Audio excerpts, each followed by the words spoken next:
We was like, all right, well, we need a name.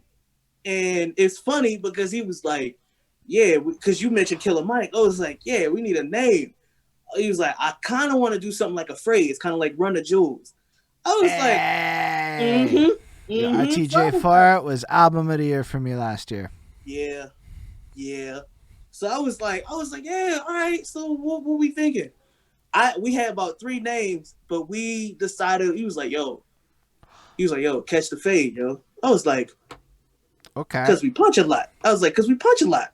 Yeah, What yeah, does let's that do it. mean? I don't Huh? actually know what catch the fade means. Basically,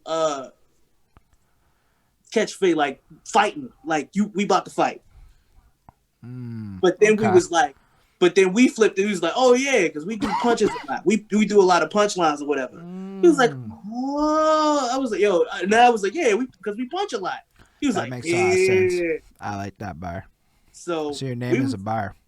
mm-hmm, and we was like, all right, let's do it. So we did that, and then the first thing we put out together was called The Way In, and we just grabbed a whole bunch of stuff. Like we didn't clear nothing or anything.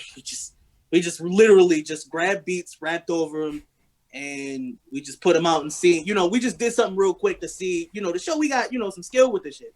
So we put it out and did all right. Like we still get plays on a song called Revolution, and that's been kind of, what I'm saying, our thing, what I'm saying? So we did that, and we put that out in 2016, and then after that we did Black and Highly Favored.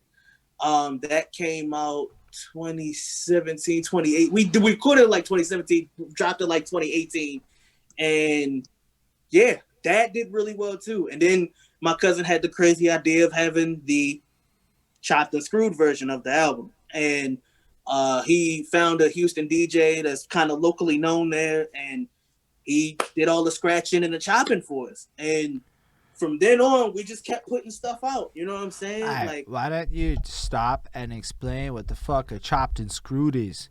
So I'm okay, supposed to interview a guy who does like chopped and screwed stuff, and he's like, "You better get some education on," which I'm gonna do either way. But I was okay, curious to hear your version of what it is, because it's one of those things that I find really hard to explain to people at this time in my life. So how would you explain chopped and screwed to somebody that doesn't necessarily know what it is or hasn't heard it before? well, Chopped and Screwed is from Texas, Houston to be per se, by a DJ who made it famous named DJ Screw, who eventually, passed away. But what it is taking a song and kind of like slowing it down and kind of like adding different like chopping effects, so like you might hear a word or two over or things of that nature. And they some DJs, they'll put scratches, they'll scratch over it, or they'll do like I said, little like sample cuts, all kinds of different things.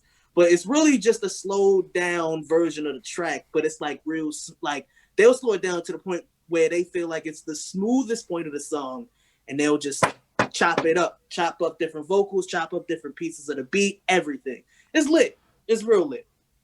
That was actually a really, really, really good thing. And then I don't, because Merker says you got to sip scissor up to understand it. And here's the thing. Yeah. I wanted to argue with it at first, but here's what happened to me one time. I'm doing this podcast. Like, we're talking early on. Like, we're not even on camera yet. The first 10 episodes, not even on camera. And I had a cough. So Mm-hmm.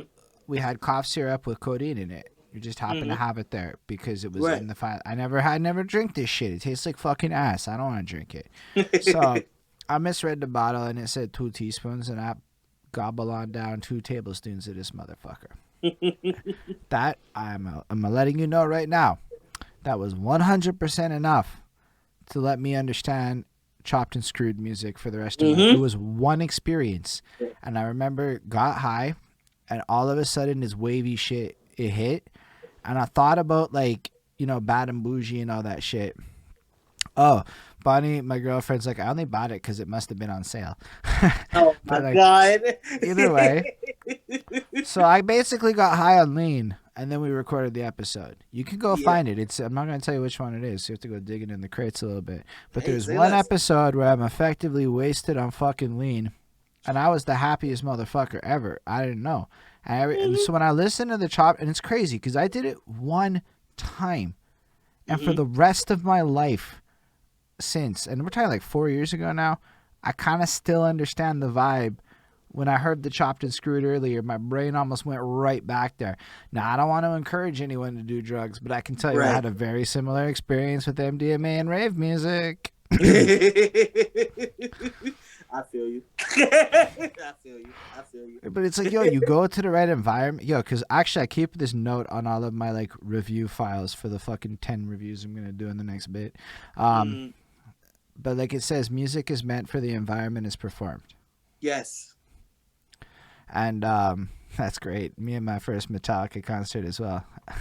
I'm loving this interaction from y'all. Honestly, y'all are making this lit. This is what makes for a lit. People don't know it. It's really the comment section that makes it lit for us, right? Like, because they're just feeding us shit to say, and it keeps it going. It keeps distracting us, so it takes fucking forever to get to the point, which is amazing. So thank y'all, comment section.